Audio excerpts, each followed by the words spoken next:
Hey, it's Heather. Before we dive into the show, I want to quickly invite you to Tuesday Group. We have been running it for several weeks now, and there have been a lot of powerful moments. Honestly, nothing really actually beats the first 5 minutes when the Zoom room opens and new members see that they're surrounded by other women who automatically already get it. No need to explain themselves, no need to convince other people. It's already a room full of women who already believe and understand one another. I am so proud of what we're building. Admittedly, I was a little hesitant at first, afraid of failing and scared to get attached to it. But it's real and it's happening, and the support daughters have found is really meaningful. If you've been on the fence or if you've been waiting for me to get the kinks out, it's safe to say, come on in. The water's fine, and we would love to have you. I've gone ahead and opened up group through the end of the year, just in time for the holidays, a tough season for many of you. If you're looking for support, you're going to find the link in the show notes. Our regulars can't wait to welcome you. It might feel a little bit nerve-wracking at first, but after those first 5 minutes, you're going to see that you're in really good company. You can do anything for 5 minutes, especially if there's healing on the other side. So please do consider joining us. Okay, on to your regularly scheduled mayhem. Today on Mother Mayhem. But it is also the truth that is ultimately going to release you from the feelings of guilt and responsibility once you are able to really see that pattern. Zooming your lens out so that you can see it. This wasn't your fault.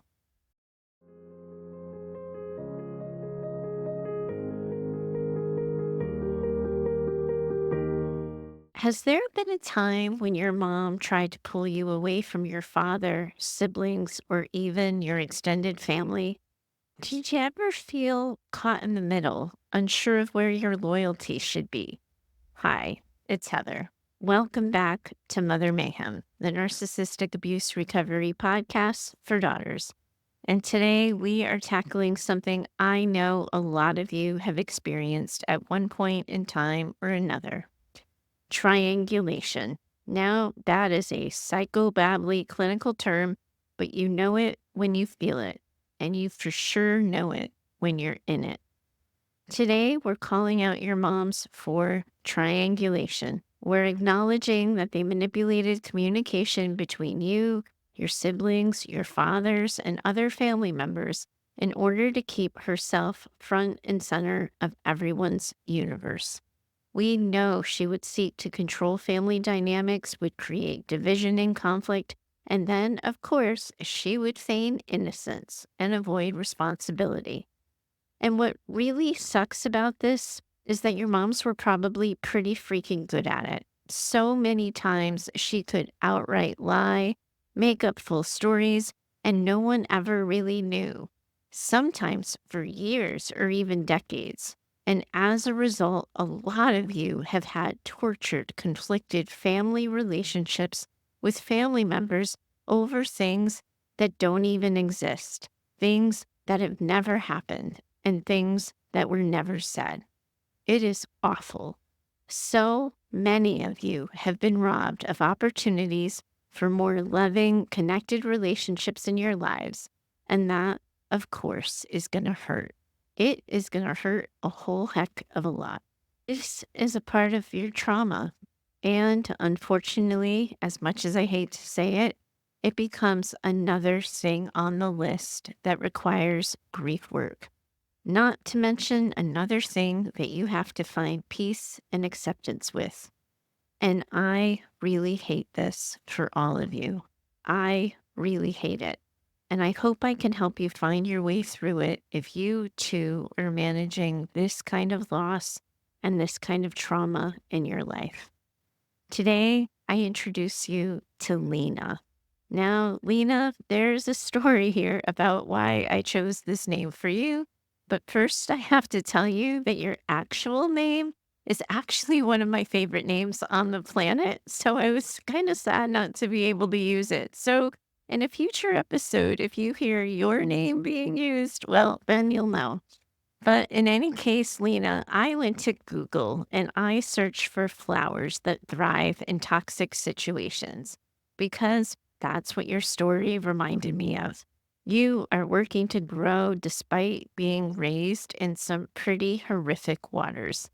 The lotus flower came up, but I didn't really like the idea of calling you Lotus. So, Lena, you got your name courtesy of ChatGPT because I asked ChatGPT for a name that represents this, and it taught me about the name Lena. And honestly, I quite love it as much as your actual name. It's derived from the Sanskrit word for lotus, and it means resilience and beauty in difficult environments. And, well, I think that's so perfect for you, Lena. Here's your story, and I'm going to find you on the other side. I grew up in a very small town with two older brothers and a mom and a dad. Despite the house being only 80 square feet, I had no relationship with anyone other than my mom. She managed to control every relationship to revolve around her. Over the last few years, I started to see my relationship with my mom through a clearer lens. The distance COVID created gave me space to see how she was only ever interested in herself and in her life. She was never curious about my life or how I was doing at any age. Once the threat of COVID had gone, I still distanced myself and started to dread the routine Sunday phone calls where my life was dismissed and I would shrink myself down to allow space for my mom to tell me the mundane details of her life. I would never share things about my life, no matter how interesting, stressful, or fun my week had been. She never asked about my daughters either. Once, she called while I was literally taking my daughter to accident and emergency, and she banged her head, and I had said I couldn't speak as I was on the way to the hospital. It was 3 phone calls later she finally asked what had happened. One day, I couldn't take it anymore. I was having a really stressful time, and I wanted to be able to share and get support. I tried the previous week, and she deposited 25 pounds into my account, saying she hoped I felt better soon. The next call after the 25 pounds, she never asked anything if I was feeling better or even if the money helped. Nothing. So I said, I can't do this anymore. We don't have a connection. I need a break, and it's all too much. She was actually quite nice and calm and said, Okay, love, let me know when you feel better. Then I was free. But of course, the guilt was intense as I realized all my life I thought about what my mom would say or think about something, and that everything I did was to try and impress her, to hopefully get her to notice me. I started to Google asking questions, and then a whole new world of vocabulary appeared: estrangement, emotionally immature, enmeshed, narcissism. I kept Googling and looking on YouTube. The traits of a narcissist didn't quite fit. Then I discovered covert narcissism, and it all started to make sense. Always the victims do anything for anyone outside the house, but behind closed doors couldn't give a shit about her children, especially her daughters. Triangulation has been the hardest trait to deal with as it leaves you isolated and lonely, thinking you're the problem or a little crazy. My mom's triangulation is so covert. I know I've missed so many examples over the years, and I know I've been manipulated to hate, dislike, or distance myself because of information kindly, quote unquote, passed on. But now some things she has said, I realize are lies, and a few stand out. I never had a relationship with my dad. He never taught me to drive, never picked me up late after a party, never spent time with me. Once I recall, he bought me tampons as I was too ill to go to the shop, and that was a pretty big deal. When I was around 25, I had a job in London, and email was starting to pick up as a way to communicate, so I started to email my dad. We had nice chats back and forth over a few weeks, and we were actually starting to build a relationship. Then one day my mom called to tell me that my dad had received an email from my work telling him he couldn't email me anymore. That was the end of our relationship. We have no relationship. Phone calls from my mom would be on speaker, and my dad would be in the background trying to join in. That was the closest we ever got to talking. Since telling my mom I needed a break, he's called once to tell me to ring my mom as she's upset, and then emailed me twice. First to tell me I needed my memory refreshed to my real childhood, then again to tell me that my therapist is brainwashing me. Over the years, my mom has kindly shared information from my dad, how unhappy he is with me for something, how he wants to stay at home for Christmas and not visit me and my family. My children were toddlers at the time. He can't stay too long when he visited as he needed to get back in time for the pub. He was disappointed I was living in sin. He didn't want to be Santa again at my children's Christmas fair. He only actually did it once. He doesn't want to visit and watch my children's Christmas concerts again. They were 5 and 8 years old at the time. My mom would also visit me and my family without my dad and would spend the weekend telling me how awful my dad was. It was so confusing. Where do you put the anger and disappointment? Cleverly, never in the informer, she must have seen and heard the disappointment, but never faulted her delivery of shit news. I grew up with 2 older brothers. While growing up, they never protected me, and I always felt it was me against the 4 of them. I remember being around 6, and my brothers tricked me into saying a swear word, and then they ran and told my parents. My dad made me lean over the arm of the sofa and smack me. They didn't stop him and tell him the truth. Another time, they encouraged me to steal wine until I was drunk and threw up on the floor, and I was only 8 years old. Then they laughed with my parents when I felt ill the next day, saying I had a hangover. I slipped on ice walking to school one morning, and my brother literally stepped over me and walked off. My parents still laugh at how my brother would sit on the sofa, watch me collect coal from outside, make a fire, and then steal the seat next to the fire. We were locked out of our house after school, and I was so desperate for the loo, I wet myself, and my brothers just looked at me, and then they walked off. I was 13 years old. I was so embarrassed, and I was made to believe that this is what boys did to little sisters. I couldn't understand how other families would encourage older brothers to look after their younger sister. I always felt like I was someone who lived with them. I now wonder if they felt the same. And as we've grown older, our relationships have gotten kinder, but still no real connection. We'd only meet up if Mom had organized it, and no one would ever dare pick up the phone for a non-scheduled chat. Since I told my mom I needed a break last October, I haven't spoken to my eldest brother, and I only spoke to my other brother last week for the first time.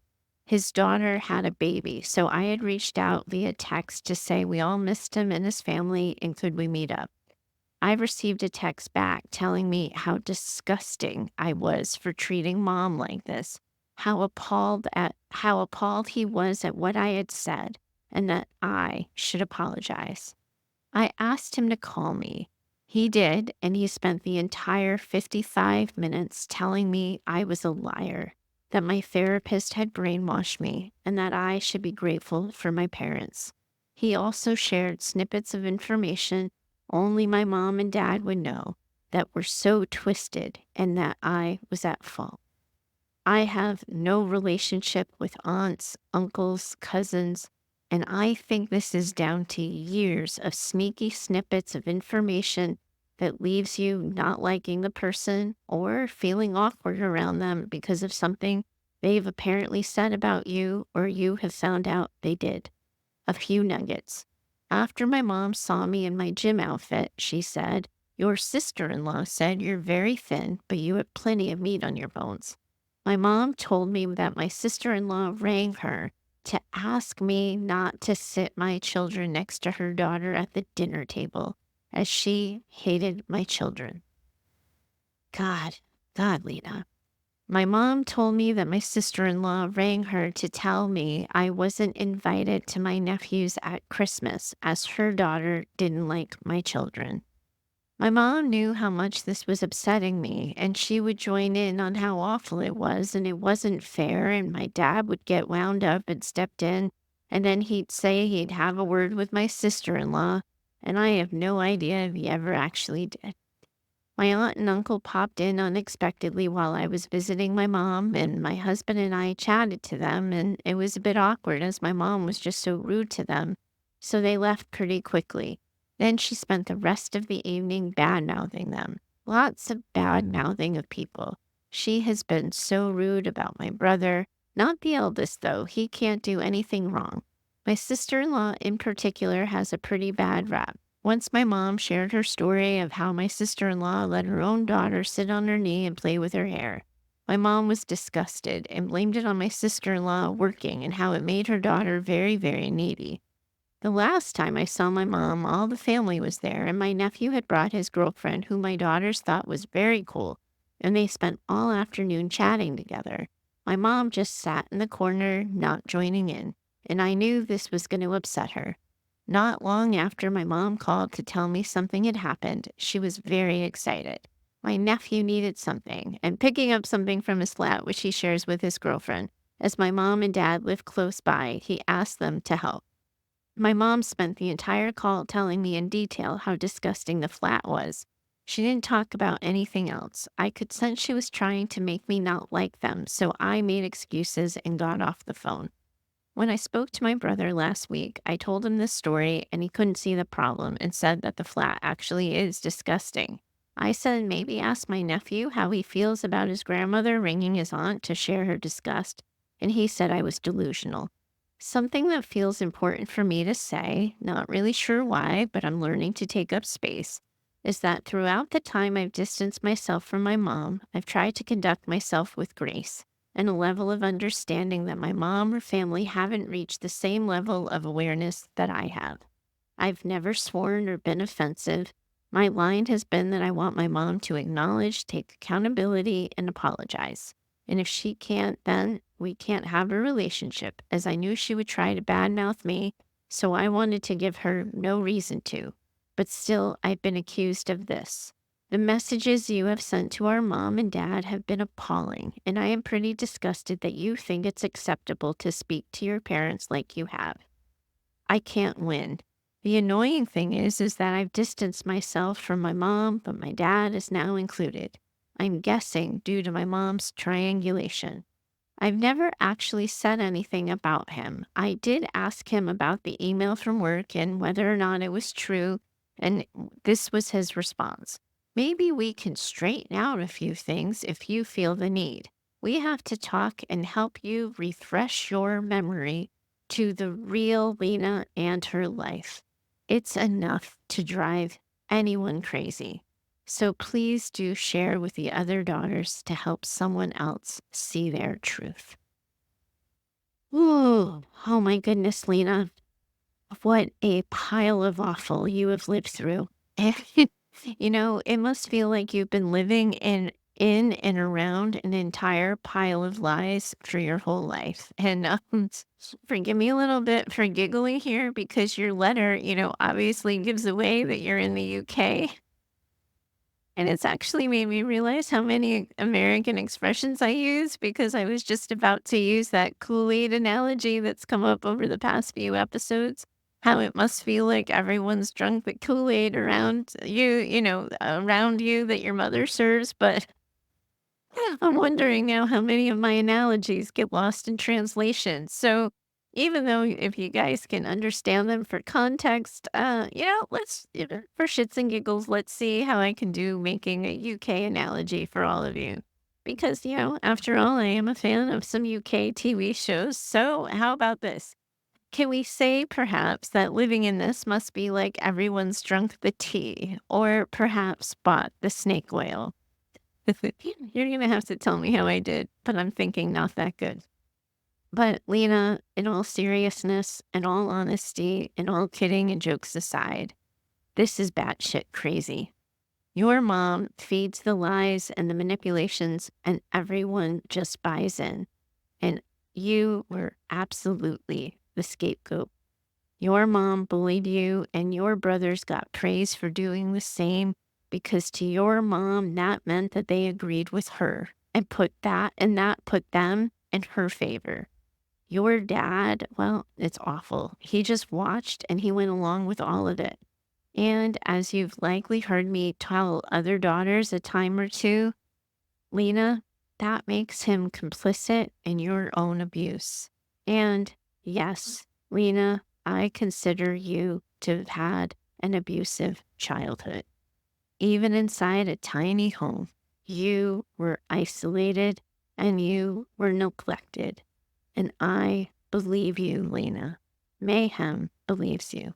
We know it was this bad, and we know what it does to you when you are treated like crap for your entire life, and the whole world just fucking goes along with it.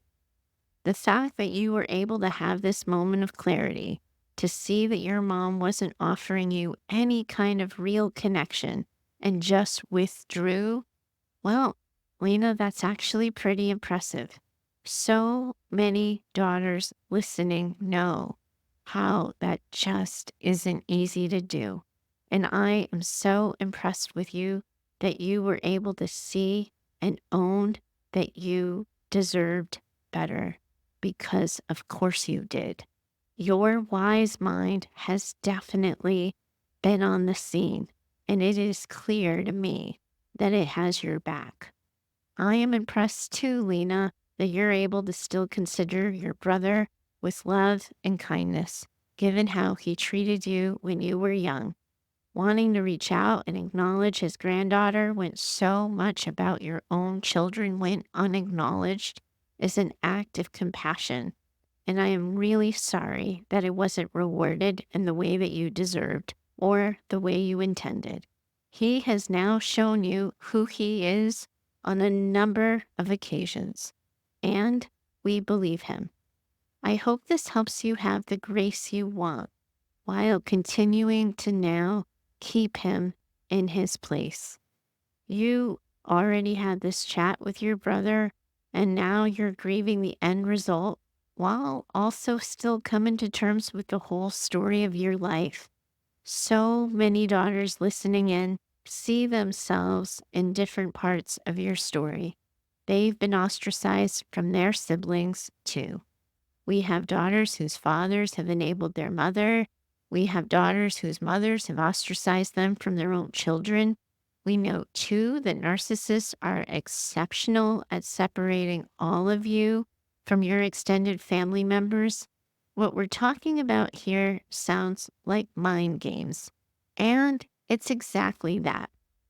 But what sometimes happens when we make a really hard thing, like triangulation, sound kind of trite, it feels like we're also implying that resolution, acceptance, and moving on should somehow be easy. It's risky to imply, well, Lena, yeah, we know your mom lied and played games. So now that you're wise and hip to it, you can just dodge her, decide not to engage and move along. But we know it's not that easy because you have been beaten down by this for your entire life. So you were managing all of this while still traumatized by it. So we have to go easy here. Here's what we know. Triangulation works because it creates doubt and confusion and often makes all of you over reliant on your mothers for information, when in actuality, she is the one who's overly reliant on you for information. She isn't engaging with you to be in relationship with you or to be connected to you. And knowing that is, of course, going to hurt. But, here's what she's doing here. She's using her connection with you to inform her own place in the lives of everyone around you. And This creates such a breeding ground for self doubt and confusion. And as you've experienced, Lena, this creates so much isolation because your mom's triangulation disrupted the natural flow of connection you might have otherwise gotten to experience with your other family members. Some daughters, as a result of all of this, might become overly enmeshed with their moms. It seems for you that it pulled you a little bit in the opposite direction. It repelled you away from her. It pushed you away. And Lena, that very well may have saved your life and your well being. We want to be grateful that you got pushed away, even though I know the isolation does hurt a whole heck of a lot. What's good here is that you recognize the patterns. You see it with your father, your brothers, your other family members. And that is honestly so important because by seeing the pattern, you're closer to owning that it isn't your fault, that it isn't even about you, and that there's literally nothing you could have done to prevent the outcome. That is a really hard truth to swallow. It's hard to sit with, and it is so hard to come to grips with, but it is also the truth that is ultimately going to release you from the feelings of guilt and responsibility once you are able to really see that pattern.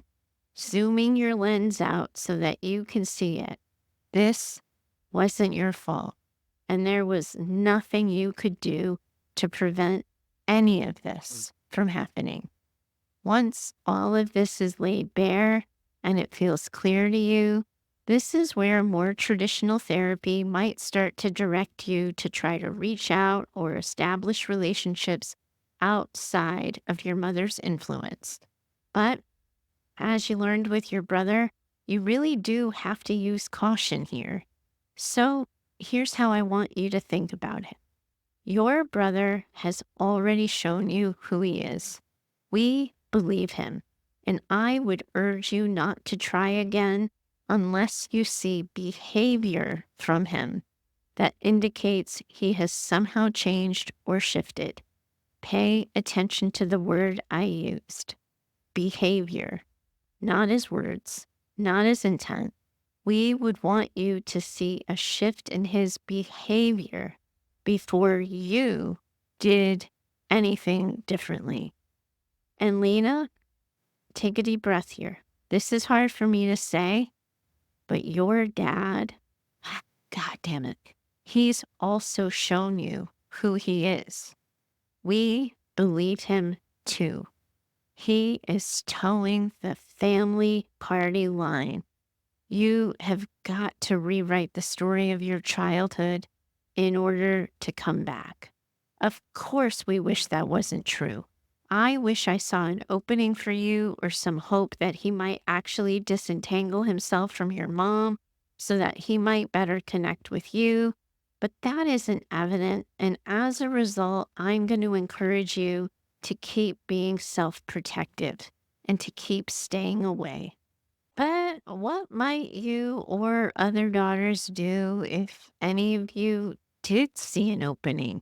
If it did become clear that not everyone in your family was drinking the tea, the Kool-Aid, or vying with snake oil. I see what I did. I'm just including all the analogies. Pick the most appropriate one there, friends. Well, then I encourage you, as you feel comfortable, to tentatively do so. Now, pay attention here and please listen to me on this one. Some daughters get tempted to just sort of lay it all bare when someone shows an openness to an alternative point of view.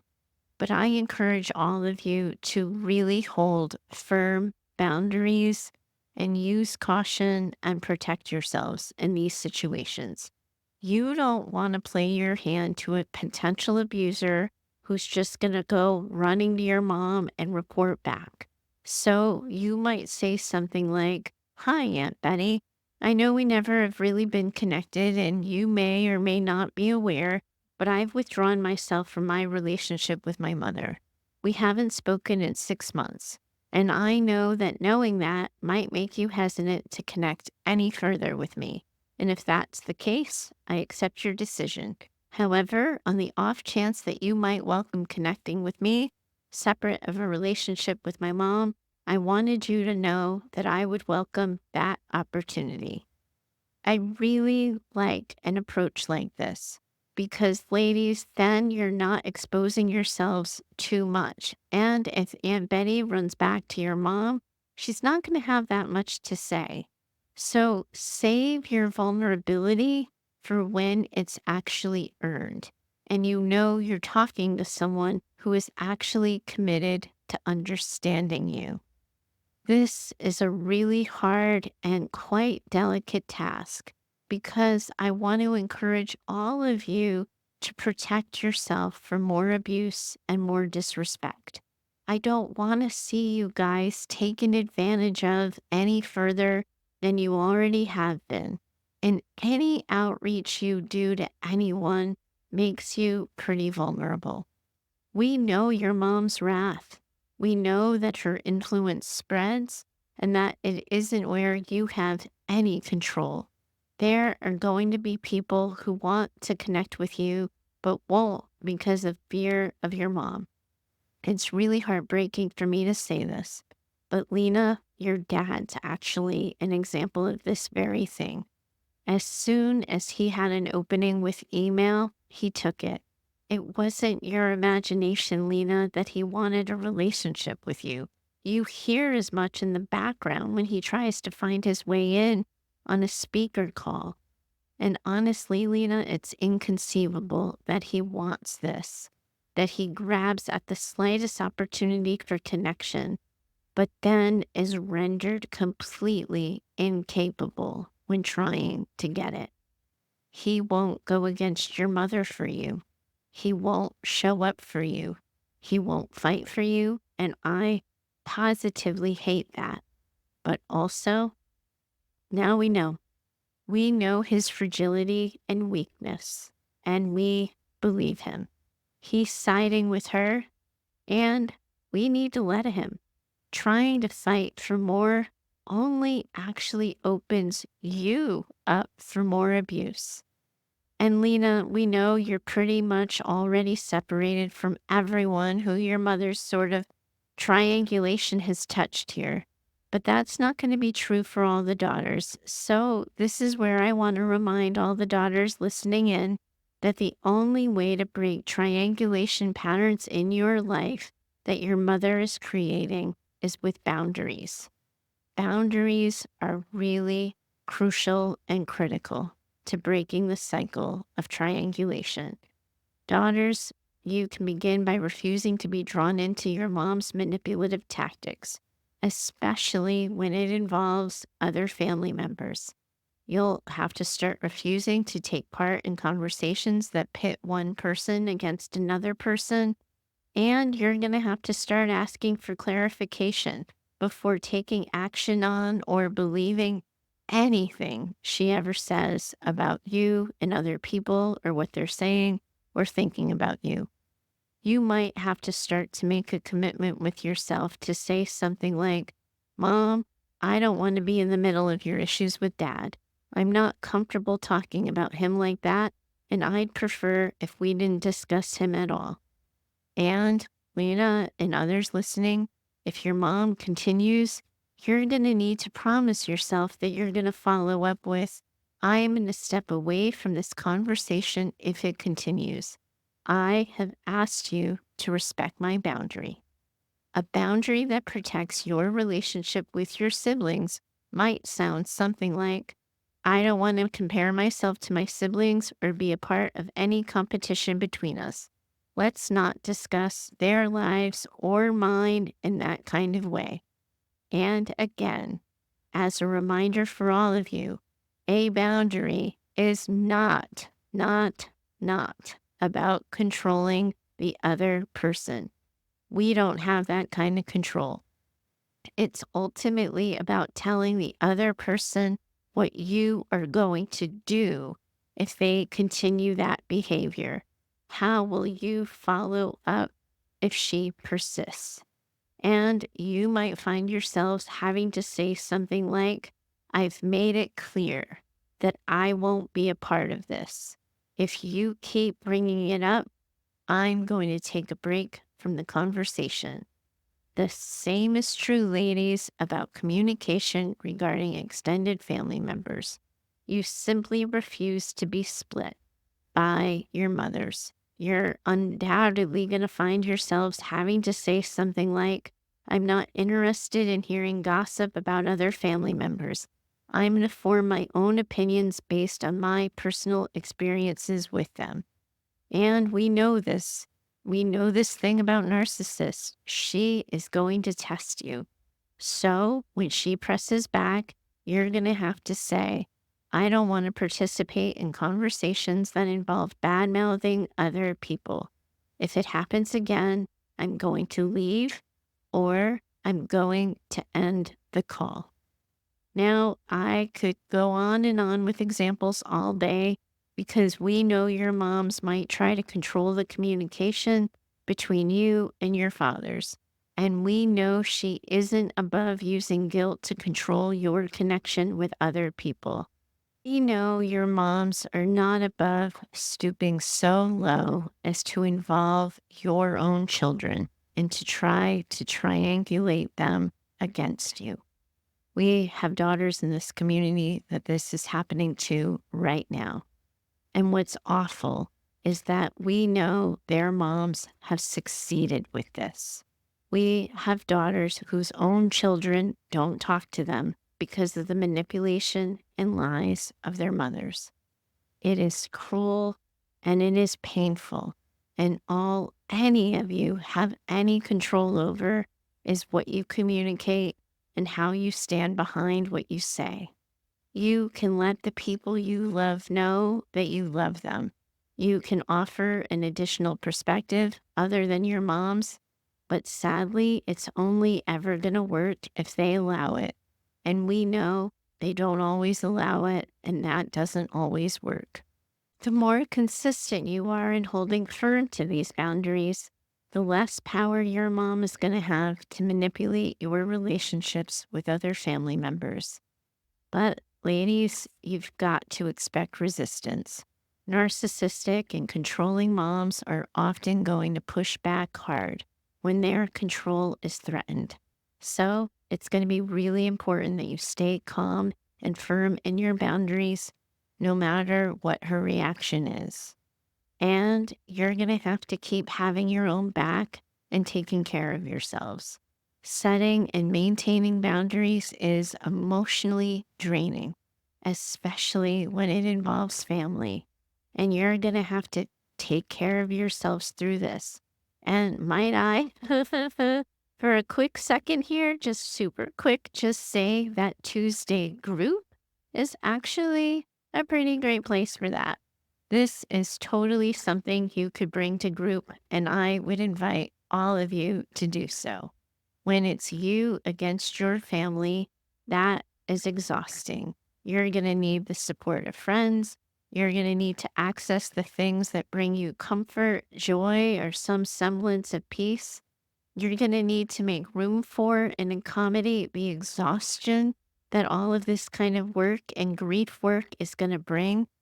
And ladies, in addition to boundaries, it is going to be so important and so critical for you that you keep honoring your truth. Your mothers have drilled so much garbage into you and your family, and you have already internalized so many of those painful messages that it is going to be so critical that you continue to honor your truth, continue to reaffirm your own reality as regularly and as often as possible. You daughters of emotionally limited and narcissistic moms, what happens for a lot of you is you inevitably, at some point in time, lose trust in your own judgment. And of course you do. How could you not when your truth is so often denied, minimized, questioned, rolled over, you can honor your truth by validating your emotions and your experience. I, in these moments, really like putting this in writing on pen and paper the old fashioned way, or by saying it out loud, like the old fashioned crazy way. But seriously, you have to acknowledge the feelings that come up with all of this because we know they're big. And I've got you. I'm going to help you with this too. Attached to this episode in the show notes, you are going to find a link that's going to offer you an affirmation practice that you can use to build this habit of honoring your truth. You might, for example, write or say something like, I felt hurt when my mom said that my dad doesn't care about me. My feelings are valid, even if she doesn't acknowledge them. And y'all can start earning some mayhem bonus points. Did you know that there was such a thing as mayhem bonus points? I just made them a thing. If you could consider following a thought like that with an affirmation, for example, you might write or say, it's okay to feel upset, and I trust my emotional response. My feelings are important, and I don't need anyone's approval to validate them. Honoring your truth means confirming your own narrative. So that might mean writing or saying something like, Mom keeps telling me I've always been the difficult one in the family, but I remember all the times I tried to make peace. I don't need to accept her version of events. I know I've done my best to be kind and to be patient. And again, I'm going to take advantage here of the fact that I am talking to a community of people pleasers and perfectionists. And I'm going to urge all of you to follow a big statement like that with an affirmation where you might write or say out loud, I trust my memory and experiences. I don't need to let her rewrite my history to fit her story. We also want you calling out her manipulation for what it is. That is ultimately going to help you separate yourself from your feelings about this, and that will continue to help you honor your truth. So, if you see something, you are writing or saying something to yourselves. Mom said, after everything I've done for you, I can't believe you defend your father like that. I know she's trying to make me feel guilty, but I'm allowed to have my own relationship with him without feeling bad about it. And yep, those bonus points get added when you follow it with an affirmation. Something like, I can recognize when someone is trying to manipulate me. I don't have to accept guilt or blame that isn't mine. Honoring your truth will help you stick to setting those boundaries that I just finished talking about. You might write or say something to yourselves along the lines of, Mom says I'm overreacting for asking her not to talk about my siblings behind their backs, but I know that this is a healthy boundary for me. Just because she doesn't agree doesn't mean I'm wrong. And again, follow it with a rock solid affirmation. Something along the lines of, my boundaries are there to protect my emotional health. I know what's best for me, even if she doesn't agree. Honoring your truth will look like respecting your own boundaries and your own decisions. And that might look like acknowledging, Mom told me I'm being selfish for spending the holidays with Dad's side of the family. But I've chosen to do what feels right for me this year. I don't need to justify that to her. And a good affirmation that partners pretty well with something like this is, my decisions are valid, and I don't need to explain or defend them. I trust myself to make the right choices for me. We know all of this triangulation garbage comes with a gigantic side of BS. So we need you to get ahead of that too. Try calling that out for yourself whenever you see it. And that might look or sound something like, Mom said, I never told you not to talk to your sister, but I remember her saying it clearly. She's trying to make me doubt myself, but I know what happened. And are you with me on this? Cement it for yourselves with an affirmation. I know what I heard and saw. I trust my own perception of reality, even if someone else tries to make me doubt it. We know your moms get you to doubt and second guess yourselves by belittling you, putting you down, and their favorite way to do this is by minimizing or mocking your accomplishments. Honoring your truth isn't just going to be about calling her out. It's also about calling yourself out in the most positive of ways. You want to be able to name and own your accomplishments so that you can learn to lean on them. We want you collecting wins so that you can have them in your back pocket when it starts to get hard. So you might say to yourself, Mom said I wouldn't be where I am today without her help, but I know how much work I've put into my own personal growth, and I have earned this for myself. And a nice old affirmation that can help you get solid in this goes something like, I'm proud of the person I've become. My growth is mine, and I don't need anyone to give me credit or approval for it. So, ladies, practice these affirmations. Trust your own perceptions, your feelings, and your decisions. It really is possible for you to build confidence. You can start to own your self-worth. Over time, you'll learn to rely more on your own inner wisdom rather than seeking external validation of your mother. And as you heal, you're going to come to trust yourselves. Some of you will be trusting yourselves again, but I know a lot of you listening will be coming to trust yourselves for the very, very first time. You will come to recognize these manipulative patterns that your moms use. You'll be able to set those boundaries, make those connections, but it is always going to be so important that above all of this, you connect with yourselves.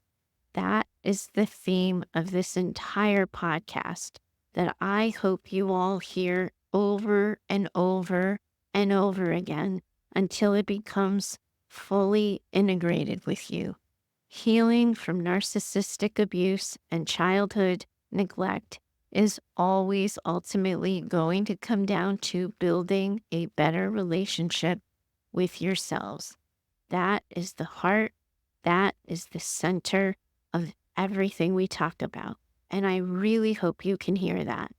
Now, triangulation, it is a toxic dynamic, and it serves to isolate and control all of you by keeping you separated from other family members. Healing from this kind of manipulation is going to involve recognizing those patterns, rebuilding connections where possible, and setting really strong boundaries. If you're feeling ready to explore this more deeply and want that supportive space to do so, again, I remind you to join Tuesday Group. It is a space specifically for you Mayhem Daughters. We navigate challenges just like this, offer support, and we work through healing together. You're going to find that link in the show notes. Don't forget, too, that you can grab that list of affirmations I used in today's episode. You can also find the link for that in the show notes. All of you daughters, all of you incredible, incredible women are in this community of women around the world who are in this together, doing this work together. And I, for sure, most definitely I'm in it with you too. Bye for now. I do hope you enjoyed today's conversation. If you have a question you'd like me to consider for the show, please do email me over at heather@daughtersnpd.com. You are always welcome to share your story or questions by recording yourself using the voice app on your phone. For best recording quality, please do record directly into your phone without using headphones or Bluetooth speakers. We're building an incredible community as well over on Instagram, and I'd love to see you over there too. You can find us at Daughters NPD. Lastly, if you love what you've been hearing here on Mayhem and have found the show helpful in your own trauma recovery, please do consider becoming a Mother Mayhem sponsor by purchasing simple scripts for saying hard things. It's a resource I created that provides the right words for the hard conversations, and it covers life, love, and work. You'll find a link for that in the show notes. If you know another woman who needs this conversation in her life, please do share the show with her. Your reviews and social shares help spread the word, and I hope you'll consider doing so. Special thanks to Heather Clark for editing the show. She's in my head and knows what I meant to say when the words come out backwards. Thanks so much for your time today. As always, I'm in it with you. Bye for now.